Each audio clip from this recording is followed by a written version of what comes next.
Kembali di Suara Unggul Kompas TV, sebelum kita bahas lebih dalam demografi pemilih di Pilkada Jakarta sesuai dengan hitung cepat atau exit poll dari Litbang Kompas, saya akan bacakan hasil masing-masing hitung cepat dari berbagai lembaga survei. Yang pertama dari Litbang Kompas, untuk di Pilkada Jakarta ada total suara masuk sudah 100%, saudara.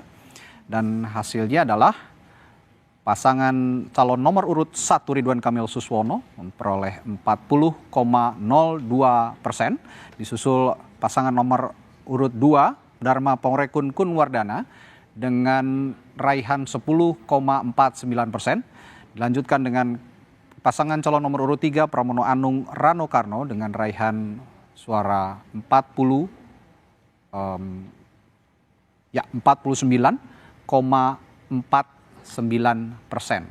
Kita lanjutkan dari lembaga survei SMRC, sama untuk Pilkada Jakarta. Ya, yang pertama pasangan calon nomor urut 1 Ridwan Kamil Suswono ini memperoleh suara yang sudah cukup besar, ada 38,08%, 80% maksud kami, 38,80%, dan pasangan nomor urut 2 Dharma Pongrekun Kunwardana dengan hasil 10,17%. Lalu juga dilanjutkan pasangan calon nomor urut 3 Pramono Anung Rano Karno dengan hasil 51, sekian persen, yang 0,3%. Ya, berdasarkan data yang suara yang masuk sudah 100%. Dan kita lanjutkan ke indikator politik, lembaga survei indikator politik sama untuk Pilkada Jakarta, dan total suara masuk sudah 99% dengan raihan pasangan calon nomor urut 1 Ridwan Kamil Suswono dengan 39,54%, dilanjutkan pasangan calon nomor urut 2 Dharma Pongrekun Kunwardana dengan raihan 10,60%, dan terakhir Pramono Anung Rano Karno pasangan calon nomor urut 3 dengan raihan 49,86%. Selanjutnya kita lanjutkan dengan hasil quick count atau hitung cepat dari lembaga survei Carta Politika untuk Pilkada Jakarta. Total suara masuk sudah 100%, dan pasangan calon nomor urut 1 Ridwan Kamil Suswono, kita lihat bersama, memperoleh suara 39,25%. Dilanjutkan pasangan calon nomor urut 2 Dharma Pongrekun Kunwardana dengan raihan 10,60%, dan pasangan calon nomor urut 3 Pramono Anung Rano Karno dengan raihan 50,15%.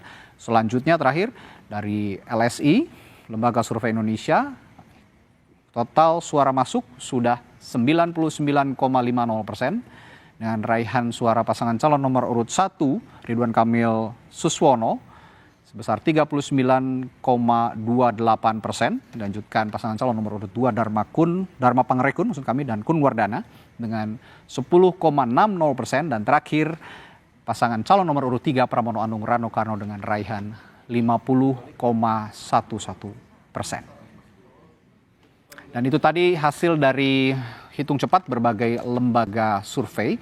Kita akan bahas bagaimana exit poll, kita akan bedah berdasarkan survei Litbang, maksud kami hitung cepat Litbang Kompas. Kita akan breakdown sesaat lagi setelah tayangan berikut ini. Kita akan menghadirkan 1 juta lapangan pekerjaan kepada warga Jakarta selama 5 tahun ke depan. Dan untuk Gen Z jangan khawatir, co-working space gratis dan juga pelatihan digital untuk masa depan. Kurangi kemacetan dengan teknologi tanpa lampu merah. 2. Prioritaskan transportasi umum. 3. Siapkan energi terbarukan seperti biodiesel mandiri, bisa dari rumput laut, bisa dari nipah, bisa dari bakau. Saya berkomitmen di dalam membangun Jakarta, saya lebih memanusiakan orang-orang yang memang perlu mendapatkan pertolongan. Sehingga dengan demikian catat apa yang menjadi omongan saya. Kalau saya menjadi gubernur, saya tidak melakukan penggusuran. Yang saya lakukan adalah pemberdayaan.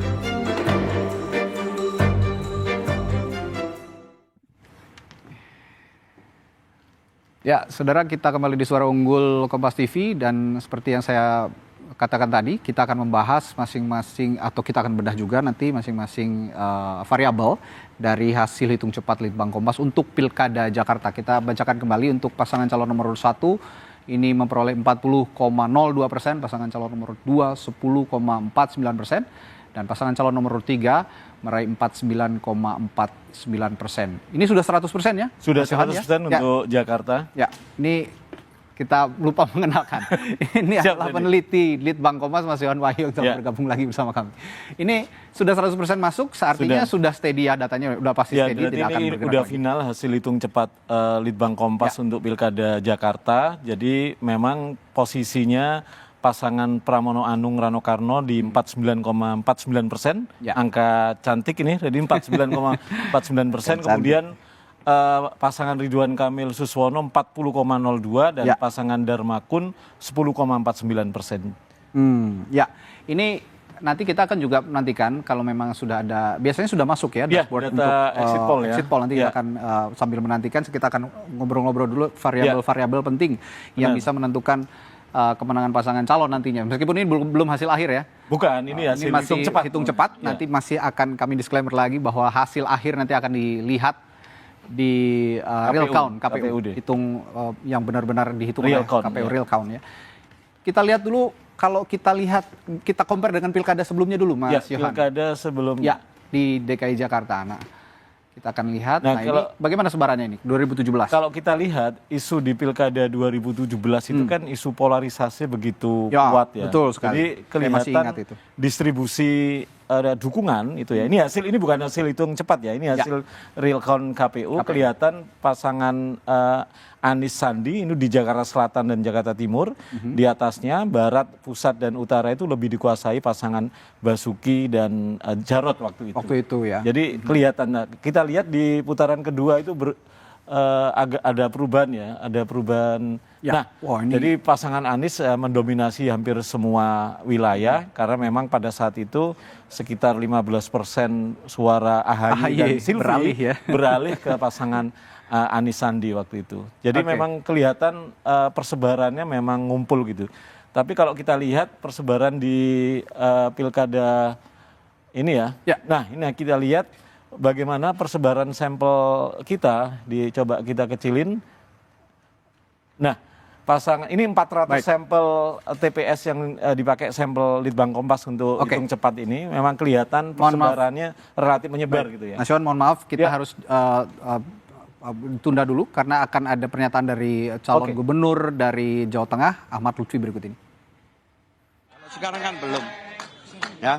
Tapi apakah sesuai prediksi sebelumnya angka dari ini semua 59%? Saya akan prediksi ya, artinya saya juga kaget kok. Itu kan bentuk kami dikasih kepercayaan masyarakat. Berarti masih menunggu keputusan KPU ya, Pak? Kita.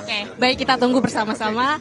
Ini dia pasangan calon dari Ahmad Lutfi, baru Ahmad Lutfi dari calon gubernur Jawa Tengah yang menghadiri posko tim pemenangan Ahmad Lutfi Taj Yassin. Dan saat ini kami sedang mendengarkan sedikit apa dari kalimat dari yang dilakukan oleh KPU. Kita sabar.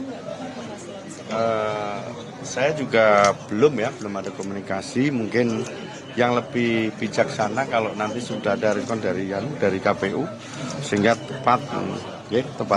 Tapi prinsip kita tetap bersahabat. Bagaimana pada saat kita debat kemarin, setelah adanya kontestasi kita berrekonsiliasi. Ya, Pak, tapi sebenarnya ini kan angka yang cukup tinggi ya, 59%. Ini kan angka sejauh ini sangat unggul gitu. Nah, itu ada faktor tersendiri nggak sih sejauh ini dari masa kampanye ini? Nggak ada ya, karena kita sering, intinya komunikasi. Jadi saya dengan Gus Yassin komunikasi dengan seluruh lapisan masyarakat. Dari mulai nelayannya, dari mulai petaninya, pedagangnya, anak mudanya, infrastruktur, semuanya lakukan komunikasi. Dari komunikasi itu akan timbul brainstorming ya, permasalahan-permasalahan apa yang muncul, dan itulah bentuk-bentuk yang nanti harus kita selesaikan pada saat siapapun yang jadi pimpinan Jawa Tengah itu tugasnya ke depan. Berarti di balik ini ada tim yang sangat bekerja keras sejauh ini selama 3 bulan. Dari kemudian dari relawan, kemudian dari masyarakat sudah ikut, jadi tidak melulu dari kami. Tapi yang paling utama kemenangan atau apapun itu kan masyarakat yang menentukan. Ya, iya mantu. Siap.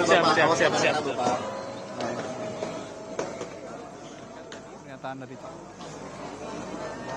di Pilkada Jawa Tengah, Ahmad Lutfi yang menyatakan bahwa hasil yang tertera di berbagai hasil survei, maksud kami hasil hitung cepat dari berbagai lembaga survei untuk Pilkada Jawa Tengah adalah hasil komunikasi yang baik antara dirinya dengan masyarakat di Jawa Tengah dan juga calon wakil gubernurnya, Tas Yassin Maimun. Kita akan kembali lagi untuk membahas Pilkada Jakarta, termasuk exit poll yang masih kita nantikan. Nah, ini tadi bisa dijelaskan sebaran sampel ya ini yang dilakukan di Pilkada Jakarta. Kita kan ambil 400 TPS sebagai sampel hitung cepat dan kelihatan memang yang merah ini pasangan Pramono Rano, sementara yang biru muda itu pasangan Ridwan Kamil Suswono. Jadi memang kelihatan dua pasangan calon ini memang relatif menyebar ya secara distribusi suaranya, tapi memang kelihatan yang warna merah memang lebih dominan. Artinya kalau kita bandingkan dengan pilkada sebelumnya yang begitu terjadi polarisasi ya. Di tahun ini kan tidak ada isu polarisasi. Jadi relatif suara kedua pasangan calon atau tiga dengan Darmakun ya. Meskipun paling kecil ya. Jadi relatif menyebar ya. Paling enggak antara dua pasangan nomor urut 1 dan 3 ini Reddy. Jadi memang itu bedanya dengan 2017 gitu ya. Oke. Nah berarti kalau sekarang ini boleh dikatakan mau di Jakarta Timur, Jakarta Selatan, Utara, semua Barat, pasangan calon semua ada suaranya ada di Jadi situ. memang karena menyebar, karena tiga pasangan calon memang tidak ada sesuatu yang bisa membedakan ya secara spesifik gitu ya. Jadi memang relatif berbeda dengan apa yang terjadi di 2017 kemarin. Polarisasi memang tidak ada, tapi sedikit pola yang sama sebenarnya saya melihat. Apa itu? Kalau memang ini coba kita lihat di pilkada sebelumnya, Nah ini kan kalau kita lihat di sini, ini ada suara Agus Harimurti Yudhoyono ketika itu 17,06 ya. 17,06%. Nah sekarang ada suaranya Darmakun 10%. Yang mana pada saat di Pilkada Jakarta ini kan harus kalau memenangkan satu putaran harus ada 50% plus 1 gitu lah katakanlah ya. Meskipun tadi belum hasil akhir, tapi gambarannya sudah mulai terlihat. Nah kalau begitu, apakah pola yang sama nanti di Pilkada Jakarta akan terulang dengan Pilkada Jakarta 2017? Yang jelas kalau memang keputusan KPUD nanti itu 2 putaran, tentu suara Darmakun itu menjadi penentu kan. Umumnya orang akan loyal dengan pilihannya di putaran pertama gitu ya. Putaran asumsinya, putaran pertama itu akan menjadi pilihan juga di putaran kedua. Nah, bagaimana dengan suara dari Darmakun itu yang menjadi kunci. Kalau di 2017 itu memang kelihatan di exit poll kita pada saat itu suara yang sebelumnya milih Agus Silvi itu memang mayoritas beralih ke Anies Sandi. Nah, itu karena ada polarisasi itu. Nah, saat ini ketika tidak ada isu seperti itu, relatif sedikit banyak suara Darmakun itu akan relatif menyebar ke dua pasangan calon itu. Itu yang perlu dicatat kalau 2017 isunya polarisasi itu tadi. Sehingga itu terarah kemana begitu ya suaranya. Kelihatan memang kristal ke pasangan Anies Sandi waktu itu. Sekarang ya akan relatif lebih merata. Akan menyebar. Gitu ya. Terlebih juga nanti ada kerja-kerja politik mungkin di tengah jalan. Itu kalau KPUD memutuskan 2 putaran. Itu catatannya. Kita belum memastikan. Hitung cepat kita belum bisa menyimpulkan apakah ini 1 putaran atau 2 putaran. Karena kita masih menunggu hasil resmi dari real count yang dilakukan oleh KPU Provinsi DKI Jakarta. Saya ingin lihat juga Pileg DPRD Provinsi 2024. Nah, ini cukup menarik juga kalau kita lihat ada kerja-kerja politik dari partai politik ketika itu tentu saja karena mereka bekerja untuk partai politik gitu. Sekarang bekerja untuk calon. Tapi petanya apakah kalau di kalau di Pileg kemarin PKS pemenangnya, apakah pemenangan PKS kepada pasangan Ridho, pasangan nomor urut 1 ini juga optimal di Pilkada kali ini? Kalau dibandingkan dengan pola ini. Ya kalau kita lihat ya merujuk hasil Pileg kemarin, PKS relatif mendominasi ya, paling tidak di 2 Jakarta Selatan dan Jakarta Timur. Sedikit di Jakarta Barat dia mampu menandingi PDIP gitu ya. Dan terbukti memang PKS pemenang pemilu di Jakarta gitu ya. Tapi tadi pertanyaannya Reddy, apakah kerja-kerja PKS juga berbanding lurus dengan kerja-kerja elektoral di Pilkada tahun ini? Kalau merujuk survei kita kemarin, memang pemilih PKS itu terbelah gitu ya. Memang sebagian besar ke Ridho gitu ya. Ke Ridwan Kamil Suswono sekitar 40%, sementara yang 35-37% itu ke pasangan Pramono Rano. Jadi memang ada keterbelahan antara di dalam kelompok pemilih PKS sendiri. Karena apa? Salah satunya yang tadi irisan dengan pemilih Anies Baswedan. Yang sedikit banyak Anies endorse ke pasangan Pramono Rano. calon Jadi nomor keterbelaan 3. itu memang kelihatan ya, tidak hanya di survei dan kemungkinan kalau kita nanti lihat di hasil exit poll ya, datanya masih terus running terus, kita akan lihat apakah itu juga terkonfirmasi di hasil exit poll kita nanti. Gitu. Kita akan bahas soal itu nanti setelah jeda di Suara Unggul Kompas TV. Tetaplah bersama kami.